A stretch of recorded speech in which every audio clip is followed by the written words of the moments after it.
So 'భారతీయుడు 2' అయితే చూసేసిన cinema. So cinema మాత్రం అంత నాకైతే నచ్చలేదు. సో ఫస్ట్ హాఫ్ కూడా జర లైట్‌గున్నది. అంతా పెద్ద ఏం లేదు సినిమా. జస్ట్ మన 'శంకర్' అని చెప్పేసి నేనెళ్ళిన కానీ సినిమా మాత్రం అంత బాలేదు. ఎక్స్‌పెక్టేషన్స్ పెట్టుకుండే కొంచెం పెద్ద డైరెక్టర్ గదా! పెద్ద డైరెక్టర్ అన్నా గానీ మరీ దారుణంగా తీసిండు సినిమా. సో, ఐ థింక్ ఇంకా ముందు ముందు గూడా ఇట్లాంటి సినిమాలొస్తే మాత్రం 'శంకర్' జీవితం పడిపోయినట్టే సినిమా ఇండస్ట్రీలో 'శంకర్' పేరు. సో, ఈ సినిమా ఫస్ట్ హాఫ్ వచ్చేసి like okay. First half like కొంచెం కొంచెం సెంటిమెంటు, అమ్మ సెంటిమెంటు అని మెల్లమెల్లగా దించిండు. సో, పాటలు గూడా అంత బాలేదు. మరి 'భారతీయుడు పార్ట్ 1' ఏదైతే చూసినామో, పార్ట్ 1లో మంచి మంచి పాటలున్నాయి. సో, దీంట్లో మాత్రం అంత ఏం పాటలు బాలేదు, ఏం బాలేవు. సో, సెకండ్ హాఫ్‌లో గూడా అసలకి ఉంది. కొంచెం సెకండ్ హాఫ్‌లో ఉంది. కొంచెం లైట్‌గా ఇంట్రెస్ట్ వచ్చింది. కాకపోతే ఏంటంటే ఓవరాల్‌గా చూస్తున్నట్టయితే ఓకే. చూడొచ్చు. ఒక్కసారి చూడొచ్చు. మనం ఒక్కసారి చూడొచ్చు సినిమాని. కానీ లైక్ ఏందంటే క్లైమాక్స్ గూడా పెద్ద ఏం లేదు క్లైమాక్స్. క్లైమాక్స్ అసలకి అలా ఇస్తాడని గూడా ఎవరు గూడా ఊహించలేదు. సో, క్లైమాక్స్ ఏందంటే లైక్ పార్ట్ 3 గురించి రివీల్ చేస్తున్నాడు. పార్ట్ 3 గూడా ఉంది. 'భారతీయుడు 3' గూడా ఉందని జెప్పేసి రివీల్ చేసిండు. సో, దాంట్లో కొంచెం ఇంట్రెస్ట్ అనిపించింది. 'భారతీయుడు 3' కొంచెం లైక్ వింటేజ్ అప్పట్లో ఫైటింగ్ అవి ఇవి ఉంటాయి గదా! Freedom fighters. ఆ స్టోరీ మీద తీస్తుండనుకుంటా పార్ట్ 3. కానీ పార్ట్ 3 కొంచెం ఇంట్రెస్టింగ్ అనిపించింది. పార్ట్ 3 గిట్ట ఒకవేళ పార్ట్ 3యే రిలీజ్ చేస్తే బెటర్ అనిపించింది నాకైతే.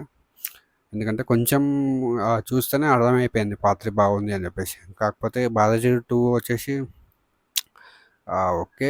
చూడొచ్చు. ఒక్కసారి చూడొచ్చు. మరి ఫ్యామిలీ అంతా కలిసి ఒక్కసారి చూడొచ్చు అంతే. అంతకు మించి ఏం లేదు సినిమా. నాకైతే పెద్దగా నచ్చలేదు గానీ ఒక్కసారి చూడొచ్చు జస్ట్ ఇగ. లైక్ కొంచెం ఎక్స్‌పెరిమెంట్ చేసిండని చెప్పుకోవచ్చు చాలా మటుకైతే సినిమాలో. సో, సినిమా అయితే ఓకే. అంతే. అంతకు మించి నేనైతే ఏం చెప్పలేను బేసిక్‌గా ఏందంటే. సో, మన సైడ్ అయితే ఎక్స్‌పెక్టేషన్స్ పెట్టుకుంటారు. మన 'శంకర్' సినిమా కంపట్టి 'రోబో' సినిమా ఇంకా చానా చానా చానా చానా సినిమాలు తీసిండు. చాలా మంచి పేరుంది అసలకి.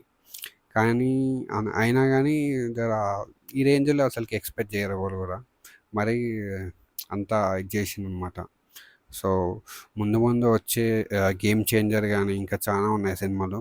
అవి గూడా సేమ్ ఇలానే వస్తే మాత్రం ఇగ ఫ్యాన్స్ ఏం చేస్తారో మనకే తెలవదు. సో, ఇంకా 'గేమ్ చేంజర్' బ్లాక్ బస్టర్ కావాలి. ప్లస్ అండ్ ఆల్సో సినిమా మంచిగా రావాలని కోరుకుందాం మనమే. సో, ఈ సినిమా అయితే ఓకే. యావరేజ్, యావరేజ్ చెప్పను నేనైతే. ఏదో నార్మల్‌గా ఎళ్లి చూడొచ్చు గానీ పెద్దగా అసలు క్లైమాక్సే లేదు అసలకి. క్లైమాక్స్‌లో పార్ట్ 3 గురించి రివీల్ చేసి ఇడిసిపెట్టేసిండు గానీ, ఆ పార్ట్ 3 గూడా 2025లో వస్తదంట. ఇంకా 1 ఇయర్ ఆగాలి. ఏం చేస్తాం చెప్పు. సో, ఓకేలే చూడొచ్చు. ఒకసారి చూడొచ్చు గానీ, మనం ఫ్యామిలీతోనెళ్లి చూడొచ్చు. ఏం ప్రాబ్లమ్ లేదు. ఓకే. జస్ట్ మన సొసైటీకి ఒక మెసేజ్ ఇయ్యడానికి కోసం మెసేజ్ అయితే ఉంది. పక్కా మెసేజ్ ఉంది. అలా తెలిసిందే కదా! అందరికి తెలిసిందే మెసేజ్ ఏందో. So, okay. నెక్స్ట్ మూవీ చూద్దాం. పార్ట్ 3 ఎట్లుంటుందో. పార్ట్ 3 అయితే పార్ట్ 3 మీద ఎక్స్‌పెక్టేషన్స్ పెరిగినియి. ఎందుకంటే పార్ట్ 3 బాగుంది చానా నాకు తెలిసి. అంటే కొంచెం చూస్తేనే అర్థమైపోతది మనకి.